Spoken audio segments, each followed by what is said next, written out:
까지 구약 626절입니다. 역대상 10장 1절에서 6절까지 봉독합니다. 블레셋 사람들과 이스라엘이 싸우더니 이스라엘 사람들이 블레셋 사람들 앞에서 도망하다가 길보아 산에서 죽임을 당하여 엎드러지니라. 블레셋 사람들이 사울과 그 아들들을 추격하여 블레셋 사람들이 사울의 아들 요나단과 아비나답과 말기수아를 죽이고 사울을 맹렬히 치며 활 쏘는 자가 사울에게 따라 미치매 사울이 그 쏘는 자로 말미암아 심히 다급하여 사울이 자기의 무기를 가진 자에게 이르되 너는 칼을 빼어 그것으로 나를 찌르라. 할례 받지 못한 자들이 와서 나를 욕되게 할까 두려워하노라. 그러나 그의 무기를 가진 자가 심히 두려워하여 행하기를 원하지 아니하며 사울이 자기 칼을 뽑아서 그 위에 엎드러지니 무기 가진 자가 사울이 죽는 것을 보고 자기도 칼에 엎드러져 죽으니라. 이와 같이 사울과 그 세 아들과 그 온 집안이 함께 죽으니라. 아멘. 봉독한 말씀으로 사울왕 가족의 비극이라고 하는 내용으로 함께 은혜를 받습니다. 우리 인간이라고 하는 것이 살면서 어떤 굶주림이라든가 어떤 암흑이라든가 화산 폭발, 또 홍수, 가뭄과 천재지변, 질병 등이 두려운 것이지만 무엇보다도 고통스러운 것은 전쟁입니다. 그런데 인간은 왜 전쟁을 하는가? 키플링이라고 하는 사람은 인간의 삶은 궁극적으로 정글의 법칙을 따른다라고 이야기합니다. 강자와 약자의 관계에서 인간은 논리적이라든가 이성적이라든가 자비로움을 전혀 찾아볼 수가 없습니다. 강자의 야욕이 힘없는 자들에게 고통과 슬픔을 만들어내고 있습니다.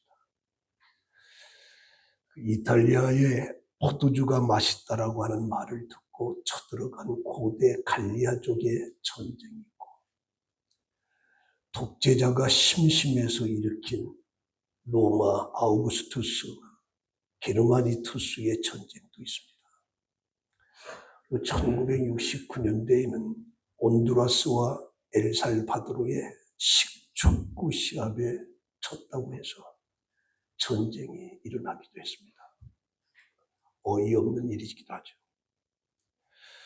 사람들은 영토의 욕망이라든가 지도자들의 공명심과 오판, 그리고 군수 산업자의 탐욕이 전쟁을 일으키게 합니다.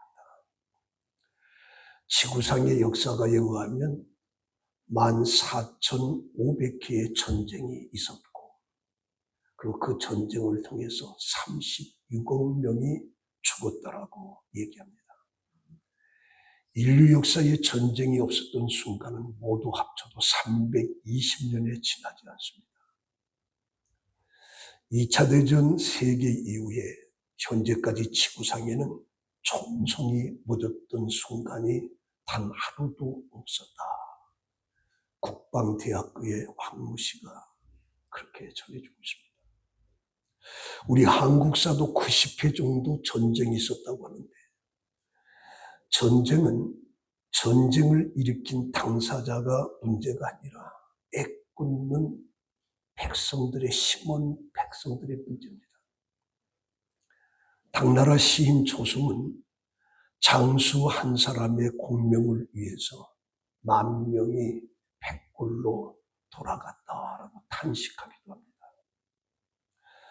사실 미국과 이란, 이스라엘의 이 전쟁, 또 우크라이나와 러시아와의 이 전쟁, 그 전쟁하는 당사자도 당사자지만 그 나라의 아녀자들과 어린아이들이 심하게 죽어가고 고통당하는 이런 것을 보면서 전쟁은 미친 짓과 다름이 없다. 미친 짓과.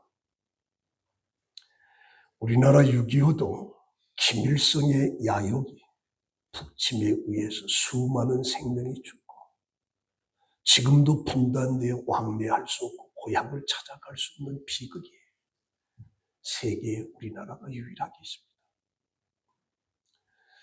그리고 이 베트남 전쟁이라고 하는 제프리 와우라고 하는 사람이 이 책을 썼는데 그 저자는 베트남의 전쟁은 선택의 문제였다. 미국의 생존이 걸린 전쟁이 아니라는 겁니다. 민주적 이상을 수호하기 위해서 어쩔 수 없이 싸워야 했던 전쟁도 아니라는 겁니다. 저자는 케네디와 존슨, 닉슨 이어지는 이 세 대통령이 참전한 동기를 보면 세계 전략이나 국가 안보와는 거리가 멀다고 하는 겁니다. 만약에 월남을 침략하지 않으면 약하다라고 하는 것을 보이기가 싫어서 그 두려움 속에 전쟁을 했다라고 말하고 있습니다. 초강대국의 위신이 손상된다라고 하는 것은 물론 대통령의 다음 선거에 좋은 영향을 미칠 것을 우려해서 전쟁을 했다. 그래서 이 전쟁의 본질을 지도자적인 심리적 두려움이나 자존심 싸움으로 비판받을 수가 있다라고도 이야기하는 겁니다. 폴 아웃이라고 하는 이 조엘 스위트라고 하는 사람이 북한의 핵 문제를 놓고 글을 썼는데 북한은 도대체 어느 정도 규모의 핵무기를 언제부터 갖게 된 것일까? 미국은 왜 북한 비핵화에 실패를 했나? 라고 하는 부제가 달린 폴 아웃이라고 하는 그 책에서 우리에게 놀라운 정보를 제공해 주고 있습니다. 북한이 불과 30분 만에 미국의 주요 도시를 파괴할 수 있는 핵무장 미사일 전력을 이미 구축했다라고 하는 것을 가정사실로 전제하면서 북한 핵무장의 주요 원인을 지난 30년 동안 역대 미국의 정권의 외교 실패에서 찾고 있습니다.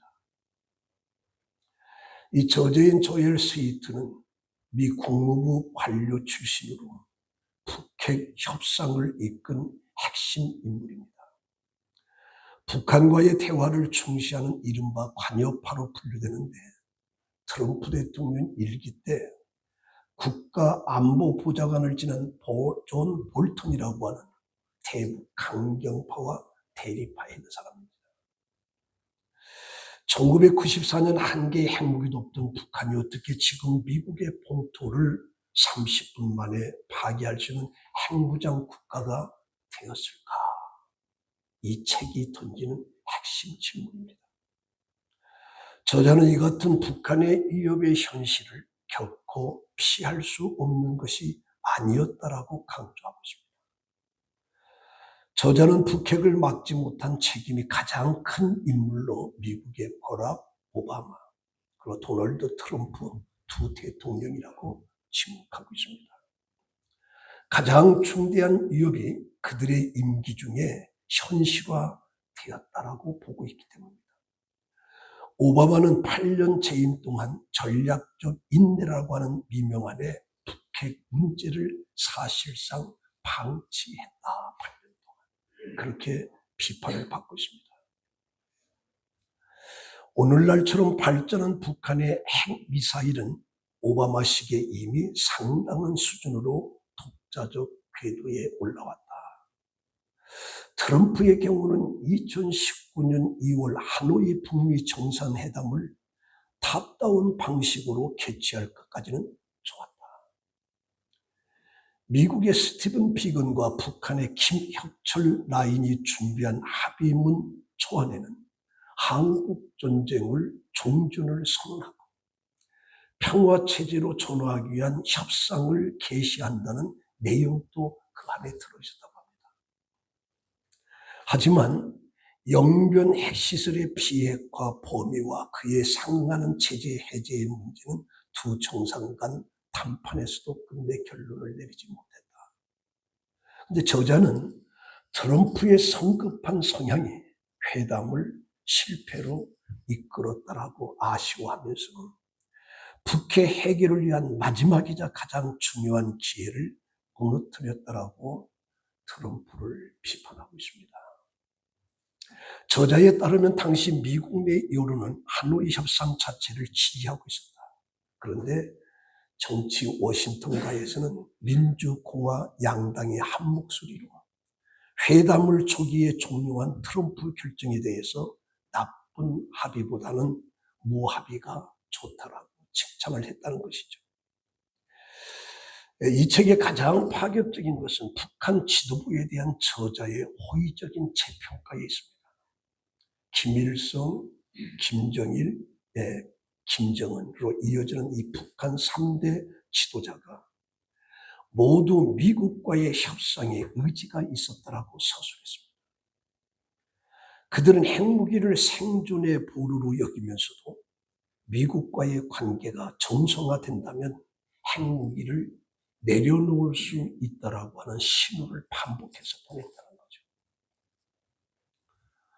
그런데 미국의 강병파들은 그것은 핵 개발의 시간을 얻기 위한 위장 전술이다. 그리고 인권을 무시하는 그런 북한과 협상을 한다라고 하는 것은 있을 수가 없다라고 하는 거부감을 보여준 거예요. 그럼에도 불구하고 이 책이 전하는 실존적인 위기를 가볍게 볼 수가 없습니다.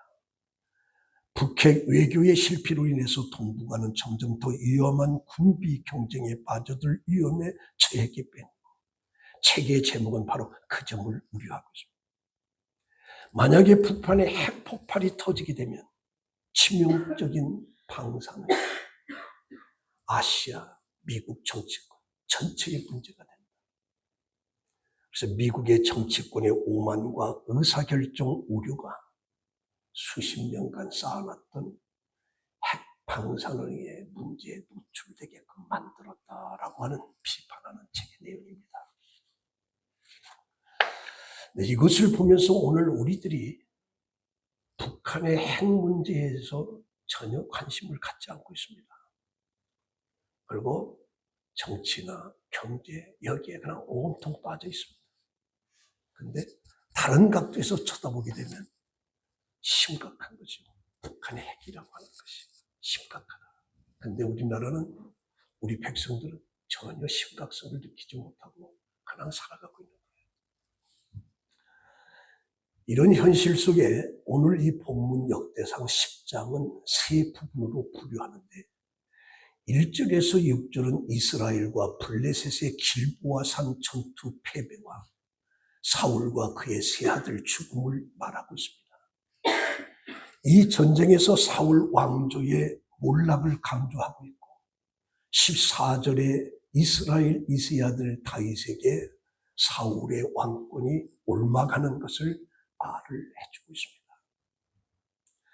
2절에 보면 블레셋 사람들이 사울과 그 아들들을 추격하여 블레셋 사람들이 사울의 아들 요나단과 아비나답과 말기수아를 죽이고 사울왕은 그를 쫓던 블레셋 군이 쏘는 화살에 맞아 상처를 입고 결국에 자살해서 죽습니다. 그래서 6절에 이와 같이 사울과 그 세 아들과 그 온 집안이 함께 죽으니라. 사울은 이스라엘의 초대왕입니다. 사사시대를 지내서 이스라엘의 초대왕으로 40년간을 이스라엘을 통치하는 절대 권력자였습니다. 이런 사울의 가정이 그 세 아들과 전쟁에 비하며 사울까지 죽음을 당하는 이 비참한 그 전쟁의 그 원인을 이 성경은 13절에서 말을 해주고 있습니다. 13절에 보면 사울이 죽은 것은 여호와께 범죄하였기 때문이다. 그가 여호와의 말씀을 지키지 아니하고 또 신접한 자에게 가르치기를 정하고 여호와께 묻지 아니하였으므로 여호와께서 그를 죽이시고 그 나라를 다윗에게 넘겨주었다 라고 하면서 역대 저자는 기록하고 있는데 이게 사무엘상 31장의 말씀을 인용해서 역대상 저자가 기록한 겁니다. 여기서 사울을 죽인 것은 하나님이 죽이셨다라고 말하고 있는데, 그러나 사울이 죽은 것은 하나님이 아니라 블레셋과의 전쟁에서 죽은 겁니다. 엄밀하게 말하면 사울은 블레셋과 길보아산 전투에서 치명적인 부상을 당해 죽었기에 블레셋 사람이 죽인 것으로 봐야 됩니다. 그런데 하나님이 사울을 죽이셨다. 왜 성경은 사울의 죽음을 하나님이 죽이셨다라고 말하는가? 하나님은 블레셋 사람들의 손을 통해서 사울을 심판하신 것입니다. 사무엘하 6장 6절에 보면 이제 하나님께서 죄인들을 심판하실 때 간접적으로 심판도 하지만 직접적으로도 심판을 하십니다. 다윗이 하나님의 법궤를 예루살렘으로 옮기려고 하다가 타작마당에서 뛰는 바람에 우사가 하나님의 법궤를 만졌어요. 그 순간에 하나님께서 그를 죽여버려요. 대개의 경우 심판하실 때 사람의 손이라든가 사회 법이라든가 불의의 사고라든가 자연적인 재해를 가지고 감정적인 방법으로 사용하십니다. 그래서 북이스라엘이 아수르의 BC 722년에 멸망당한 것은 아수르라는 나라를 통해서 사마리아를 하나님께서 없애버려요. 또 BC 586년에 남유다를 바벨론이라고 하는 나라를 통해서 하나님께서 유다를 함락시키고 맙니다. 그러므로 하나님께서는 이방인들을 도구로 삼아서 하나님의 백성 이스라엘과 유다를 멸망시키는 것을 보는 겁니다. 그러므로 세상에서 발생하는 모든 재앙들은 하나님의 심판이라고 하는 결과로 보고 있는 겁니다. 또한 재앙을 당하는 자가 다 죄인인 것은 아닌 겁니다. 욥을 보면 욥은 지면에서 가장 온화한 사람이라고 평가를 받았음에도 불구하고 마귀의 시기에 의해서 하나님의 허락 속에 욥은 하루아침에 가난한 자가 되고 자식들의 주고 모든 채무를 잃고 자기 몸마저 병이 드는 것을 보는 겁니다. 이게 사단의 시기에 의해서 하나님의 깊은 섭리로 재앙을 내렸지만 성경의 이스라엘의 역사를 보면 전쟁은 하나님께 속한 것이다. 하나님의 심판으로 보고 있는 것입니다. 그러면 사울의 죽음 원인이 사울이 범죄하였기 때문이라고 말씀하고 있는데 그의 범죄가 두 가지로 나타나고 있습니다. 첫 번째는 뭐냐? 여호와의 말씀을 불순종했다는 겁니다. 그러면 사울 왕이 하나님 앞에 불순종했던 것은 뭐냐? 여러 가지가 있는데 사무엘상 13장 8절에 보면 하나님의 율법을 어기고 임의로 제사를 드리는 겁니다. 하나님께서 이스라엘 민족에게 번제와 화목제, 속죄제를 드릴 때 제사장을 통해서만 예배를 드릴 수 있게끔 했습니다. 그런데 블레셋 사람들과 싸움의 위급함을 보고 날짜를 정한 시간에 사무엘이 더디오는 것을 보고 전쟁에 블레셋 사람들이 공격해 들어오는 상황 속에서 이스라엘 군인들이 다 흩어질 거예요. 그래서 견디다 못해서 사울 왕이 자기가 직접 하나님 앞에 번제와 화목제를 드리는 겁니다. 그때 사무엘이 오는 겁니다. 그러면서 사울 왕이 뭐라고 하냐? 왕은 망령되게 행했다. 왕이 여호와께서 왕에게 내리신 명령을 지키지 아니하였으니 왕의 나라가 길지 못하리라. 제사장만이 드릴 수 있는 이 고난을 사울 왕이 직접 다급해서 드린 거예요. 그럼 하나님께서 명하신 건데 임의로. 그래서 하나님께서 사울을 치신 거예요. 네 나라가 길지 못하리라. 또 사무엘상 15장 1절에 보면 사무엘 선지자는 사울에게 지금 가서 아말렉과의 전쟁에서 모든 소유를, 모든 생명 있는 걸 다 죽여라. 어린아이까지도 남기지 말고 다 죽이라고 했어요. 그런데 사울 왕은 하나님의 명령을 어기고 아말렉 왕 아각을 살리고 살찌고 기름진 가축들을 다 살려버렸습니다. 그래서 결국에 사울은 하나님께 버림을 받은 거예요. 하나님께서 뭐라고 하냐? 내가 사울을 왕으로 세운 것을 후회한다고 말했어요. 그가 나를 따르지 아니하며 내 명령을 행하지 아니하였습니다. 그래서 왕권을 다윗에게 넘겨주리라. 사실 사울이 처음부터 이렇게 불순종한 악한 사람은 아니었습니다. 만일 그가 처음부터 이렇게 악한 사람이라고 하면 이스라엘 초대 왕으로 세우지도 않았습니다. 사울이 왕이 되기 전까지만 해도 그는 신실하고 책임감이 넘치는 사람이었습니다. 하나님께서 이스라엘 왕으로 택함을 받을 만큼 하나님의 마음에 합한 사람이었습니다. 그래서 사무엘상 9장 2절에 보면 기스에게 아들이 있으니 그의 이름은 사울이요 준수한 소년이라. 이스라엘 중에 그보다 더 준수한 자가 없고 키가 모든 백성보다 어깨 이만큼 컸더라. 이스라엘에 사울처럼 준수한 사람이 없다고 했어요. 또 사무엘상 9장 15절에 보면 여호와께서 사무엘에게 내일 이맘때 내가 베냐민 땅에서 한 사람을 보내니 너는 그에게 기름을 부어 내 백성 이스라엘의 지도자로 삼으라. 그가 내 백성을 블레셋 사람들의 손에서 구원하리라. 사울 왕에게 기름을 부으면서 왕이 되고 그를 통해서 블레셋으로부터 너희들을 구원하리라. 그리고 왕으로 선택받았을 때도 그는 그 영광을 자랑하기보다는 오히려 형구사에 숨은 만큼 겸손한 사람이었습니다. 또한 자기를 왕으로 인정하지 않고 조롱하는 자들에게 개의치 않고 하나님의 때를 기다리는 인내의 사람이 됐습니다. 사무엘상 11장 1절에 보면 길르앗 야베스는 공포에 빠집니다. 왜 그러냐? 암몬 사람들이 그들에게 고통을 주면서 너희들의 양말, 양키를 다 잘라야만이 내가 너희들을 봐주겠다. 그런 고통 속에 빠졌을 때에 이 사울은 주저하지 않고 그들을 구했던 용기 있는 사람이 됐습니다. 문제는 이런 사울의 모습이 얼마 가지 못해서 점점 변해버린 겁니다. 사울은 이스라엘의 왕이 된 뒤에 마음이 점차적으로 완고하고 교만한 생각으로 가득 차게 됩니다. 그리고 점점 하나님의 뜻보다는 자신의 생각을 더 중요하게 됩니다. 하나님을 두려워하기보다는 사람을 더 두려워하고 하나님께 인정받는 것보다는 사람들에게 존경받는 것을 더 좋아하는 사람으로 변질해 가버립니다. 그래서 사울은 하나님의 말씀에 불순종했고 이런 불순종은 불신앙으로 이어지면서 하나님 대신 다른 것들을 더 중요한 것으로 바꿔지는 변질이 된 겁니다. 처음 하나님을 향해서 가졌던 순수한 마음을 끝까지 간직하는 것은 쉬운 일이 아닙니다. 오늘 우리들도 예수를 처음 만났을 때 감격에 눈물이 있었고 열심히 있는 봉사를, 그러나 시간이 지나가면서 그 열심이 서서히 식어가는 것을 본 겁니다. 이것을 하나님은 원하시는 게 아닙니다. 하나님이 우리에게 원하시는 것은 변함없는 참된 신앙입니다. 화려한 신앙을 가지고 있다 하여도 오늘 하나님 앞에 내 모습이 어떠하냐가 지금이 중요한 거예요. 그래서 요한계시록 2장 4절에 보면 너를 책망할 것이다.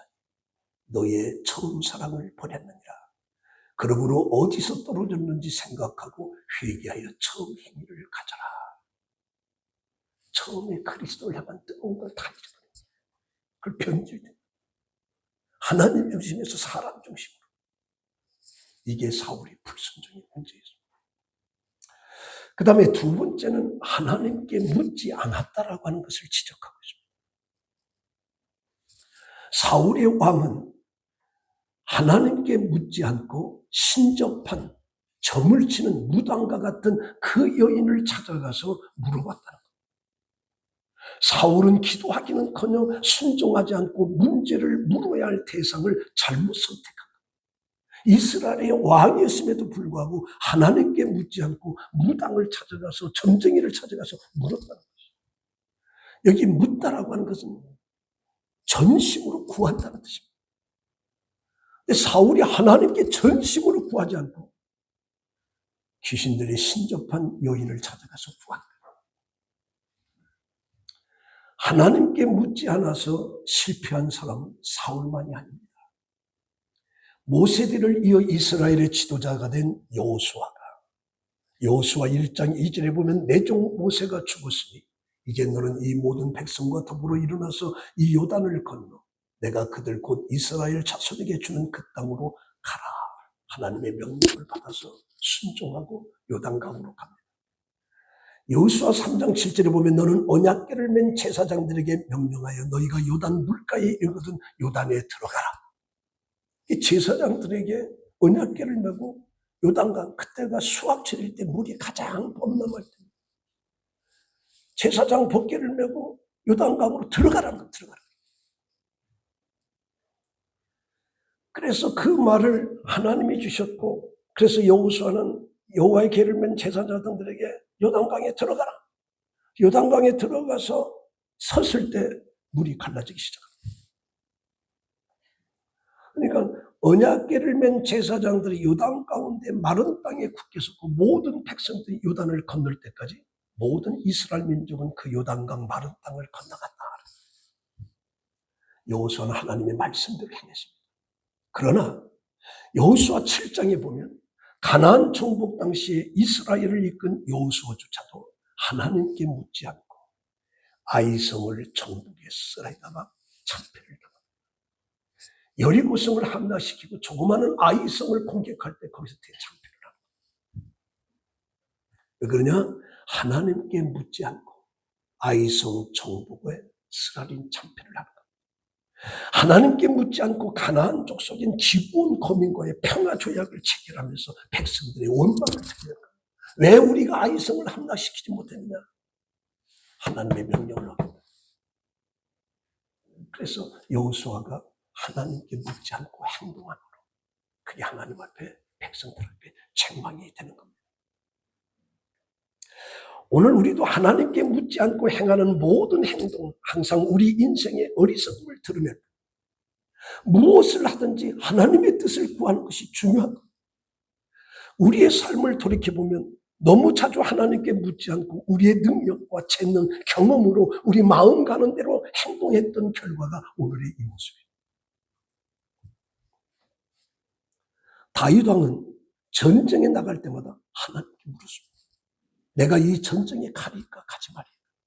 이게 사무엘하 5장 17절에 보면 이스라엘이 다윗에게 기름을 부어 이스라엘의 왕으로 삼았다라고 하는 말을 블레셋 사람들이 듣고 군대를 끌고 다윗을 향해서 공격해 들어옵니다. 그때 다윗이 그 소리를 듣고 하나님 앞에 묻습니다. 내가 블레셋 사람에게로 올라가리.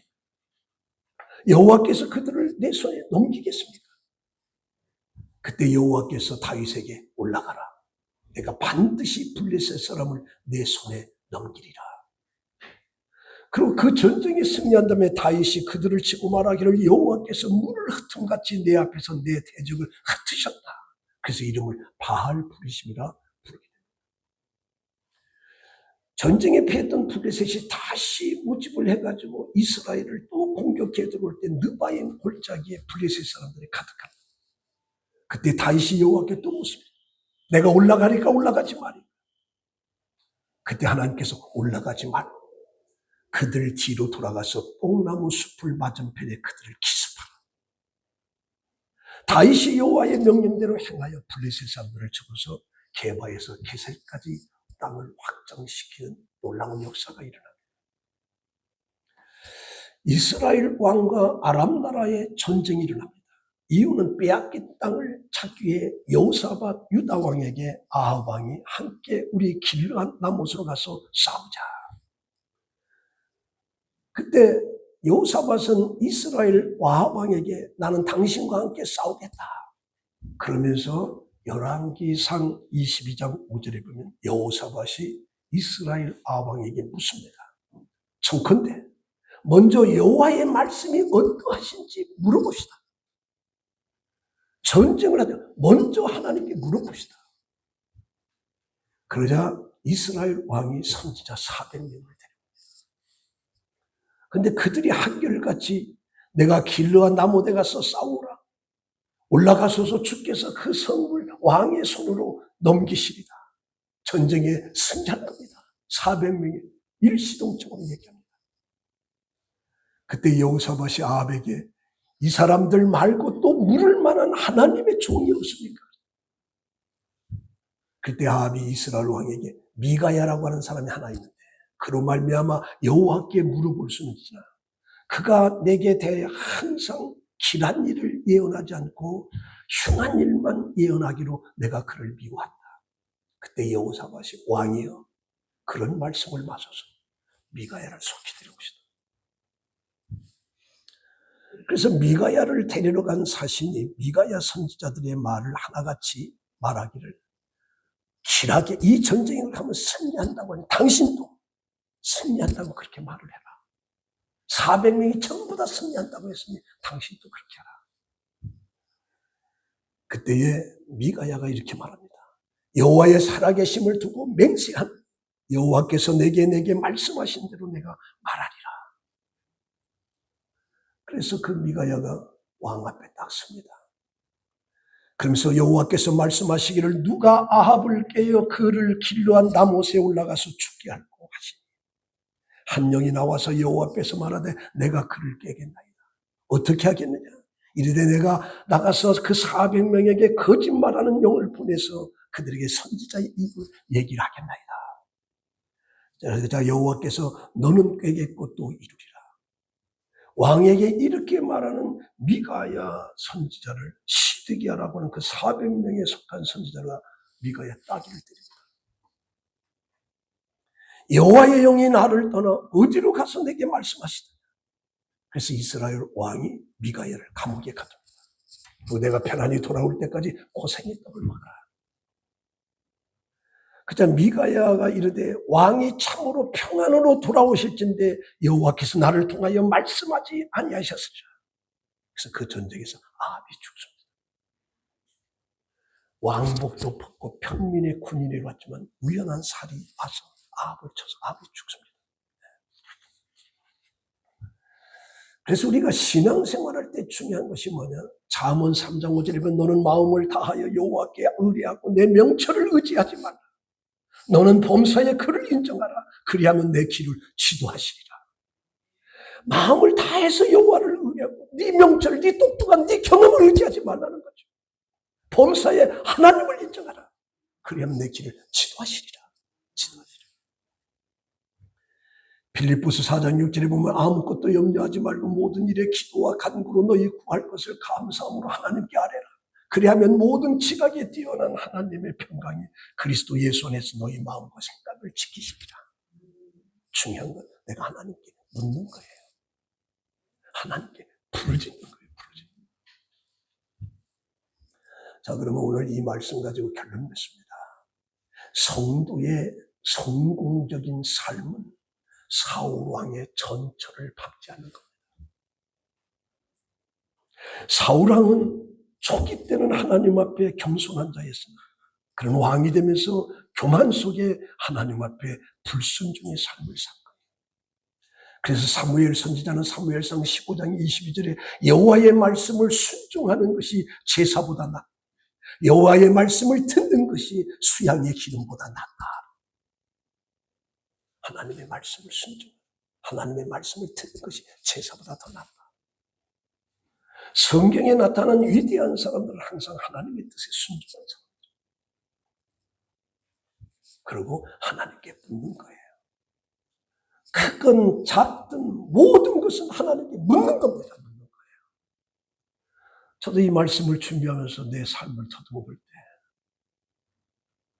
내가 잘못한 것이 많이 있었구나. 왜? 물어보지를 않았어요. 내 생각, 주위의 이야기 그대로 나가는 거예요. 그래서 내 인생에 참 문제가 많았었구나. 그런 생각. 하나님께 묻는 거예요. 중요한 것은 내 생각은 중요하지 않습니다. 내 체면이 중요하지 않아요. 내 명예가 중요하지 않습니다. 하나님의 뜻이 중요한 거예요. 하나님의 뜻이. 그래서 솔로몬 왕은 열왕기상 3장 5절에 여호와께서 솔로몬에게 꿈에 나타났습니다. 내가 내게 무엇을 줄까? 너는 구하라. 이 구하라라는 거인 것이 하나님께 묻는 거예요. 하나님께. 그러면 중요한 것은 사울은 하나님께 구하지 않았다는 얘기냐? 사울도 하나님께 구했어요.